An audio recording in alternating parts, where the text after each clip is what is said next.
problema? Okay. Wala pa ang pera. Ininom ko nga. Binili ko ng alak.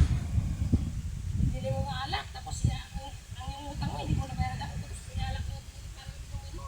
Dapat unahin mo utang mo sa akin. Huwag mo ng alak. Kasi ngayon ka lang darating eh. Kanina. May pera ko. Kung ngayon wala na akong pera. Paano ang utang ko? Paano ang utang mo? Bahala na ang utang mo.